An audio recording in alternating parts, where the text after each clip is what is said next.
pensar qué tan profundamente estamos programados para buscar excusas? Para el ser humano es una necesidad constante.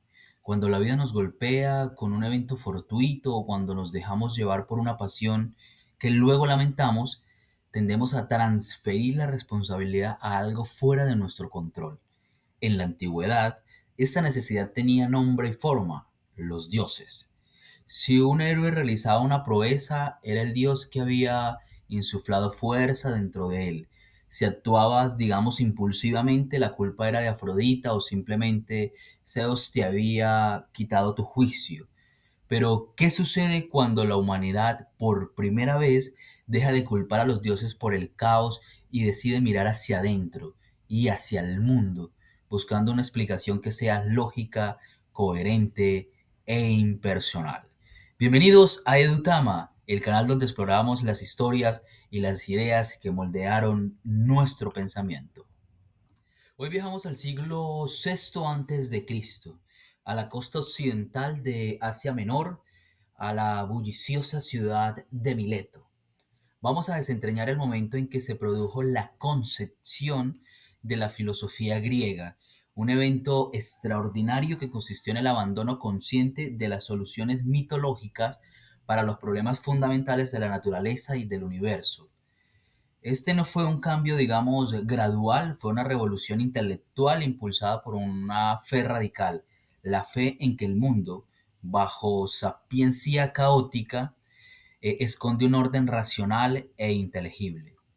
Para comprender, digamos, la magnitud de este cambio, debemos entender cómo pensaban los hombres prefilósofos o prefilosóficos, los presocráticos, por ejemplo. El mundo, tal como lo experimentamos superficialmente, parece caótico e inconsecuente. Lluvias, enfermedades, tempestades, todo es fortuito. Pero la mente primitiva, digamos lo más natural, era explicar estos eventos o fenómenos a través de seres semejantes a nosotros, pero con poder superior. Dioses que actúan movidos por celos, amor, ira o venganza. Los poemas homéricos son el testimonio más claro de este, digamos, politeísmo o polidemonismo, donde todo tiene una explicación personal y se halla en los dioses. Esta creencia, aunque a veces humillante para los hombres, tenía un aspecto muy estimulante.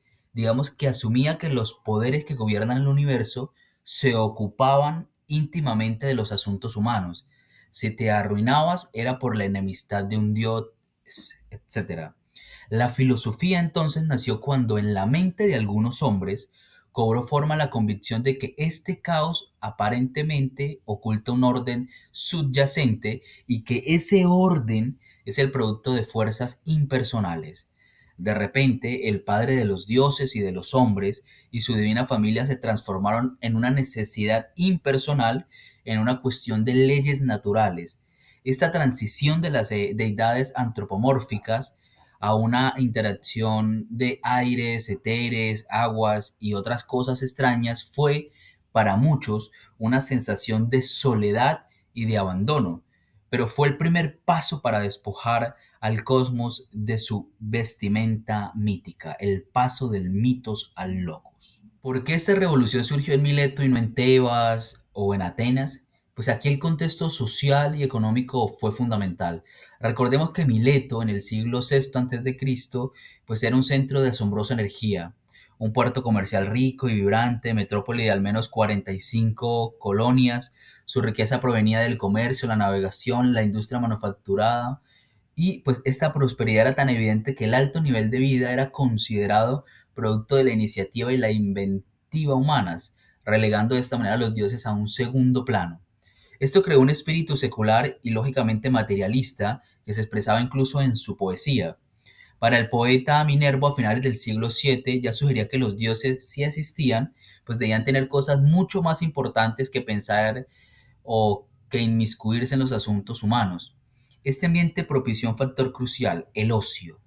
Aristóteles y Platón coincidieron en que la fuente y el origen de la filosofía no es la necesidad práctica, sino el asombro o curiosidad por las cosas, la pregunta por el por qué. La filosofía no nació, digamos, de la exigencia de conseguir bienestar o destrucción, sino de la búsqueda de satisfacción intelectual, del amor por el saber. Como lo dijo Hoth, el ocio es la madre de la filosofía y el bienestar común la madre, digamos, de la paz y del ocio.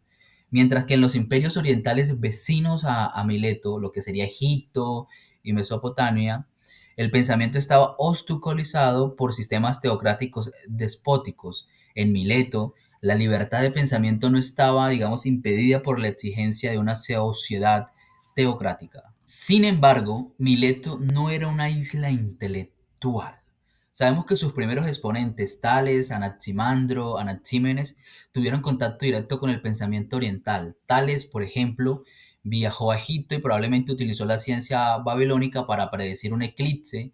Los griegos reconocían que la geometría venía de Egipto y la división del día venía de Babilonia. Pero aquí reside la genialidad griega y la diferencia fundamental. Mientras que egipcios y babilonios desarrollaron técnicas sumamente avanzadas, por ejemplo en matemáticas, en medicina, en construcción, geometría, lo hacían con una finalidad exclusivamente práctica y utilitaria. Por ejemplo, la geometría egipcia se desarrolló para medir parcelas de tierras rectangulares concretas con fines de cobrar o recaudar impuestos. Los babilonios acumulaban datos para predecir fenómenos celestes, pero ligados al servicio de la religión astral. Nunca se interesaban por la ciencia en sí mismo, se preguntaban algo más allá del porqué de esas cosas. El griego, en cambio, preguntó ¿por qué? Este interés por las causas condujo a la generalización y la abstracción. El egipcio veía el fuego que cocía ladrillos y el fuego del hogar como cosas separadas. El griego empezó a preguntarse cuál es la naturaleza del fuego en general. Fue el descubrimiento de la forma, del porqué de la pregunta. En lugar de limitarse a campos de tierra concretos, el griego abstrajo la idea de un triángulo, pensando en el triángulo puro y sus propiedades intrínsecas, sin importar si estaba dibujado en la arena o si representaba un campo de varios acres. Este don de la abstracción que permite construir sistemas totales fue la propiedad peculiar de los griegos. El impulso que resume este salto es la frase logos. El impulso a dar un logo significa trascender esos fenómenos y dar una explicación que incluye la declaración de la causa, la forma y la estructura de todo aquello que los rodeaba. Entonces, el nacimiento de la filosofía en Grecia fue un acto de audacia temeraria, pues se apoyó en un supuesto no sometido a prueba, que la razón humana autónoma es un instrumento suficiente y único para la investigación. Este fue un momento definitorio para la humanidad. Antes la gente se consolaba sabiendo que el destino, aunque cruel muchas veces, estaba en manos de seres con quienes podían quizás negociar, con los dioses. Al reemplazar los dioses por una necesidad impersonal de leyes naturales, los primeros filósofos crearon, para muchos, una sensación de soledad, de abandono, porque no se dependía de los dioses, sino de lo que se podía razonar e interpretar e interpelar. Sin embargo, esta soledad fue el precio de la libertad, digamos, intelectual. Al preguntar por qué y buscar la generalización y el logos, los griegos no solo fundaron la filosofía, sino que elevaron la ciencia a un plano completamente diferente, al pasar de ser una técnica utilitaria a ser una investigación basada en conceptos puros y el amor por la verdad en sí misma. Hoy, cuando celebramos, digamos, los triunfos de la ciencia moderna, recordamos que todo ese edificio se construyó sobre la especulación intrépida de aquellos milesinos, o milesios, perdón. Cada vez que buscamos una explicación racional e interpersonal, estamos rindiendo homenaje a este primer gran salto, a este primer acercamiento a la pregunta del por qué las cosas son así y no de otra manera. ¿Qué piensas tú? ¿Crees que ese espíritu de asombro y de búsqueda desinteresada del logos siguen siendo el motor de nuestra investigación hoy en día o nos hemos vuelto demasiado utilitarios? Deja tu opinión aquí en los comentarios. Si este análisis te ha resultado profundo, didáctico, no olvides dejar tu like, compartir el video y suscribirte a Edutama. Nos vemos en el próximo capítulo de Historia y Filosofía General.